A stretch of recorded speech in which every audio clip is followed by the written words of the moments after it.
धाडसी आणि धडाकेबाज नेता. आज दिनांक 28 जानेवारी 2026 रोजी विमान अपघातामध्ये बारामतीचे अजितदादा पवार यांचे निधन झाले. त्यांना ॲक्शन मराठीतर्फे भावपूर्ण श्रद्धांजली. पवारसाहेब बांधावर उभे राहून शेतकऱ्याला नावासह ओळखत होते. तोच गुण अगदी अजितदादांनी उचलला आणि ते सकाळी 6 वाजता म्हटले तरी शेतकऱ्याच्या बांधावर पोहोचत असे. प्रचंड राजकीय काम केले. त्यांना मुख्यमंत्री व्हायचे होते. काकांना या वयात तरी तुम्ही थांबा म्हणून विनवत होते. शेवटी राजकीय सारीपाटावरील प्यादी दुसरेच कोणीतरी फिरविते.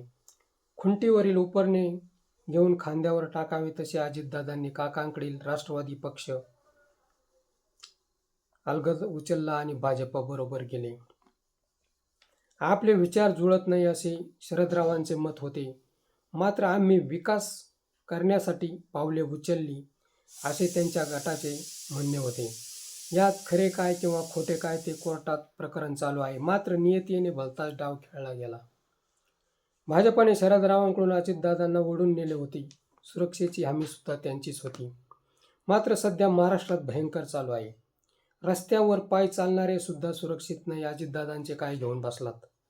महाराष्ट्रात जेव्हा किंवा इतिहास लिहिला जाईल आणि धडाकेबाज नेत्यांच्या यादी बनविली जाईल त्यात अजितदादांचे नाव प्रथम क्रमांकावर असेल असे आम्ही तरी आज तरी ठासून सांगत आहोत.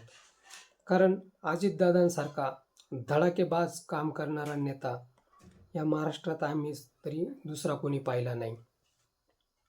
ही त्यांच्या कामाचीच पावती होय. आणि अजितदादांना पुन्हा एकदा आमच्या ॲक्शन मराठीतर्फे भावपूर्ण श्रद्धांजली.